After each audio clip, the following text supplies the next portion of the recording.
కాబట్టి రెండవది, ఆలోచన మారిన తర్వాత పనులన్నీ మారిపోతాయి. ఆ పనులను బట్టి నీ జీవితం మారిపోతుంది. అంతే కదా, అర్థమైపోయింది ఇక్కడ వరకు.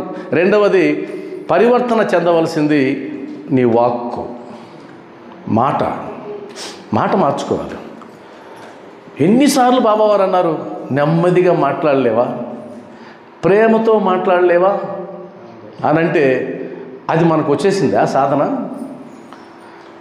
పైకి చూస్తే ఏమో బ్రహ్మాండమైన అడ్డబొట్లు, నోరు తెరిస్తేమో కంపు. నిజం చెప్తున్నా నేను, అడ్డబొట్లు చూసి నమ్మే కాలం పోయింది ఇప్పుడు. దయచేసి నమ్మొద్దు. అది నన్నైనా ఎవరినైనా సరే. నీ విద్వత్తు బయటపడేది నీ వేషంలో కాదు, నీ భాషలో, నీ వాక్కులోనే బయటపడుతుంది.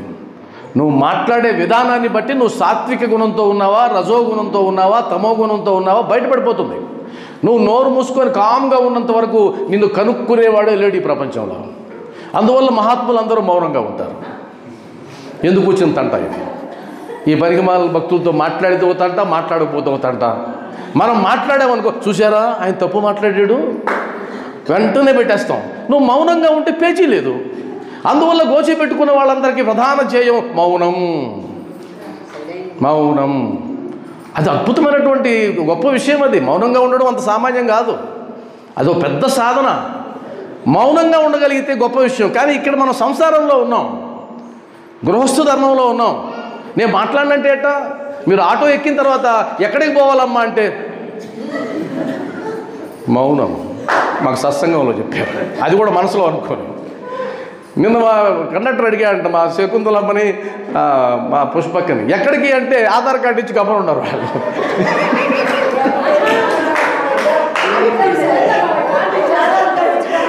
ఆధార్ కార్డు ఇచ్చి మౌనంగా ఉండవు. చచ్చాడు కండక్టర్. ఆయన అనుకున్నాడు ఇదేం మౌనం ఇది, అలాంటి మౌనం కుదరదు.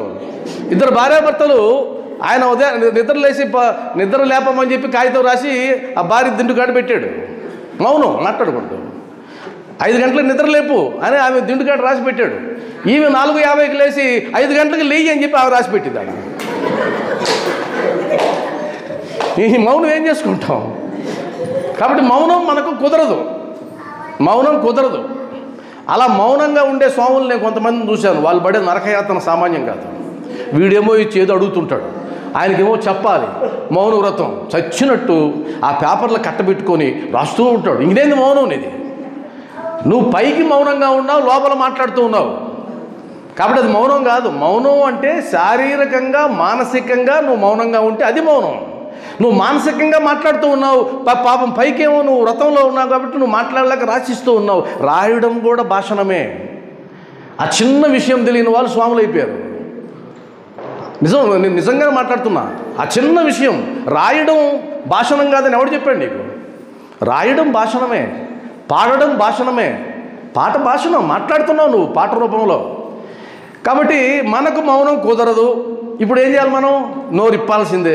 నోరిప్పాలంటే నీ ఇష్టం వచ్చినట్టు మాట్లాడితే కుదరదు. నువ్వు మామూలు వ్యక్తివైతే ఓకే, నేను సాయి భక్తుని, పరివర్తన చెందు, మాట తీరు మార్చుకో. ఎలా మాట్లాడాలి? ప్రేమగా, నెమ్మదిగా, శ్రావ్యంగా. అలా మాట్లాడడంలో సర్టిఫికేట్ కొట్టినాను వాడు. భగవంతుడి చేత అబ్బా ఇంత బాగా మాట్లాడగలిగిన వాడిని నేను చూడలేదు అని అన్నాడు. ఎవరు? ఆంజనేయ స్వామి. శ్రీరామచంద్రుడితో మొట్టమొదట మాట్లాడినప్పుడు ఆంజనేయ స్వామి ఆయన అలా వింటూ ఉండిపోయాడు. శ్రీరామచంద్రుడు అంతా అయిన తర్వాత లక్ష్మణుడితో అన్నాడు, లక్ష్మణ, ఈయన సామాన్యుడు కాదు, ఈయన మాట సామాన్యంగా లేదు.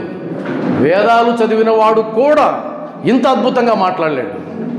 కాబట్టి వేదరాశిని అవపోసన పట్టిన వాడు కూడా మాట్లాడలేనంత మధురంగా మాట్లాడుతున్నాడు. ఆయన అంటాడు, ఆంజనేయ స్వామి మాట్లాడితే తూకం వేసినట్టుంది, ఒక్క అక్షరం కూడా పక్కకెళ్ళదు, ఒక్క అక్షరం కూడా ఎక్కువ కాదు, సమతూకంలో మాట్లాడగలిగినటువంటి ఒక గొప్ప భక్తుడు ఆంజనేయ స్వామి. ఆంజనేయ స్వామి భక్తులకు కూడా అది సాధ్యం కాదు. కాబట్టి సాయిబాబా మాట్లాడిన మాటలు సచరిత్రలో ఉన్నాయి. ఎక్కడైనా పొల్లుపోయిందా? ఎవరినైనా తోలనాడడం కానీ, ఎవరినైనా నిందించడం కానీ ఎక్కడా లేదు. శ్యామ మనవాడు కాదా? శ్యామ మనవాడు కదా రామదాసి. ఎందుకలా పడతావు అని అంటాడు. నీ దగ్గరికి ఎవరైనా వస్తే, ధనము ఆశించి వస్తే, చందా కోసం వస్తే ఇవ్వగలిగితే ఇవ్వు, లేదుంటే ఊరకుండు, కుక్కలాగా మొరగవద్దు అన్నాడు. ఎన్ని విషయాలు చెప్పాడు, ఎన్ని సందర్భాల్లో చెప్పాడు. భగవద్గీతకు సంబంధించి చెప్పినప్పుడు మధ్యాహ్నం నుంచి అమ్మ ఉంది శకుంతలమ్మ గారిది. భగవద్గీత గురించి ఆయన కుశల ప్రశ్నలు వేసినప్పుడు ప్రతినారాయణ రాసినటువంటి ఆ చదవండి అంటే బాబావారి మాట నానా సమాధానం, బాబావారి మాట నానా సమాధానం. నాకైతే ఒళ్ళు పులకరించిపోద్ది. ఇంత సమతూకంలో ఎలా రాయగలరు అంటే చదువుతూ ఉంటే బాబావారు ఏ ఉద్దేశంతో మాట్లాడుంటారో తెలిసిపోతుంది. అక్కడ నాన్నగారి గర్వం తెలిసిపోతుంది, బాబావారి వినమ్రత తెలిసిపోతుంది. అటు ఉండనీలే, శాస్త్రాలు చెప్తే చెప్పనీలే అంటాడు. కానీ మూర్ఖుడా నా మాట విను అన్నాడా? అనలేదు. కాబట్టి రెండో విషయం ఏంటి మారాల్సింది? మాట. మాట, వాక్కు, నోరు మంచిదైతే ఊరు మంచిదవుతుందని ఊరకే చెప్పలేదు పెద్దవాళ్ళు. కాబట్టి చెక్ చేసుకోండి ఎలా మాట్లాడుతున్నాం మనం. మన మాటల వల్ల ఎదుటివారిని ఇబ్బంది పెడుతున్నామా, ఏమైనా కించపరుస్తున్నామా, లేదు మన మాటల వల్ల ఇబ్బంది పడుతున్నారా? కొంతమంది మాటలు ఎలా ఉంటాయంటే వాళ్ళేమో సరదాగా అనేస్తారు, అలా అనేస్తారు, అంతే అనేస్తారు, వెళ్ళిపోతారు ఇంటికి. సచ్చేది మనం. ఇంకా తెల్లవారులు ఆ మాటను పట్టుకొని పీకి పీకి పందిరేసి ఆయన ఎందుకు ఇలా అన్నాడు, ఆయన ఎందుకు ఇలా అన్నాడు, ఇదే పని. కొంతమందికి కేసులు పెట్టలేం కానీ చాలామంది మాటలతో మర్డర్ చేసేవాళ్ళు ఉన్నారు, హత్య చేసే హంతకులు ఉన్నారు. వీళ్ళు వాక్హంతకులు, చంపేస్తారు మాటలతో. జీవితకాలం మర్చిపోలేం కొంతమంది మాట్లాడితే, జీవితకాలం మర్చిపోలేం. నువ్వు సాయి భక్తుడుగా, సాయి భక్తురాలిగా ఉంటే కనుక నీ మాట ఇంకొకరిని గాయపరచకుండా నువ్వు చేస్తే అదే సాధన, అంతకు మించిన సాధన లేదు. అలా సాధించగలిగితే పరివర్తన. అప్పుడు ఇంకేం రాదు, ఇంకా నీకు వచ్చే సమస్య ఏం లేదు. 100కి 90 సమస్యలు వచ్చేది నోటి వల్లే. అవునా కదా? మనకు తెలిసిన సాయి భక్తులు కొంతమంది ఉన్నారు, వాళ్ళు మాట్లాడితే జీవితకాలం మర్చిపోలేము, అంత అద్భుతంగా మాట్లాడతారు, కిరాతకంగా. అది మర్చిపోయాను చెప్పడం, కిరాతకంగా మాట్లాడతారు. ఇంకొంతమంది ఎలా మాట్లాడతారంటే, రమణ గారు మీరు అసలు సామాన్యులు కదండి, రమణ గారు పాట పాడితే ఎంత బాగుంటుందో, ఆయన గొంతు భలే శ్రావ్యం అండి, ఆయన అద్భుతంగా పాడతాడు, ఎంత సౌమ్యుడు చూడండి, వైట్ అండ్ వైట్, బాబా ఎదురు మీదనే పెట్టుకున్నాడు అని అంటారు.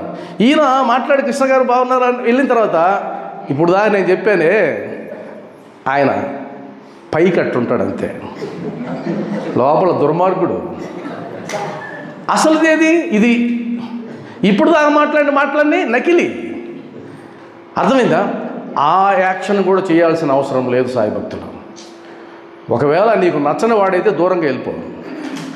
మాట్లాడాల్సిన సందర్భం వస్తే, మాట్లాడకూడని వ్యక్తి అయితే కనుక నమస్కారం పెట్టి పక్క వెళ్ళిపో. నీ నోరు ఎందుకు అపవిత్రం చేసుకుంటాం? ఇది సాధన. ఏమంటే రమణ గారి గురించి 4 మాటలు చెప్పండి, నేను అర్జెంటు వర్క్ ఉందండి, నేను మళ్ళీ వచ్చి మాట్లాడతా, అయిపోయింది. ఎందుకు నాకు ఇష్టం ఆయన గురించి మాట్లాడటం.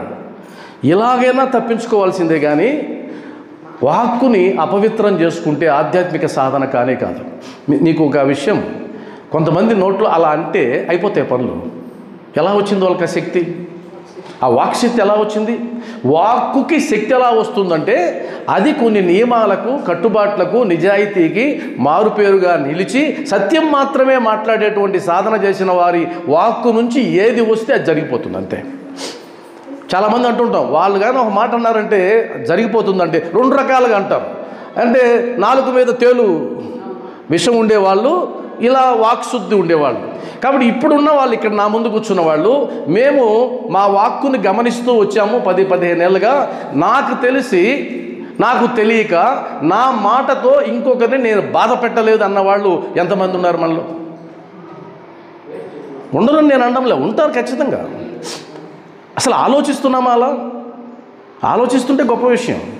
ఒకవేళ తెలిసి తెలియక పొరపాటున ఒక వాక్యం దాటితే, ఒక మాట దాటితే బాబావారు వెంటనే క్షమాపణ చెప్పన్నారు. వెంటనే క్షమాపణ చెప్పు, క్షమించండి, నీ పాపం కాస్త పోయింది. పూర్తిగా పోయిందని నేను చెప్పను, కాస్త పోయింది, క్షమాపణ చెప్పండి. అదైనా చెప్తున్నామా? నోరు జారినా తీసుకోవడంలో వెనక్కి. నేనేం తప్పు మాట్లాడలేదు, నేను మాట్లాడింది కరెక్టే అంటున్నావు. అజ్ఞానం ఇంకా రాలా నీకు. కాబట్టి ముందు మార్చుకోవాల్సింది ఏంటండి? ఒకటి, ఫస్ట్ మార్చుకోవాల్సింది ఏంటి? ఆలోచన. రెండవది మాట్లాడుకోవాల్సిందేంటి? మాట. ఈ రెండు అయిపోయినాయంటే నేను చెప్పడం ఇంకా కాల చేయాలి. మూడవది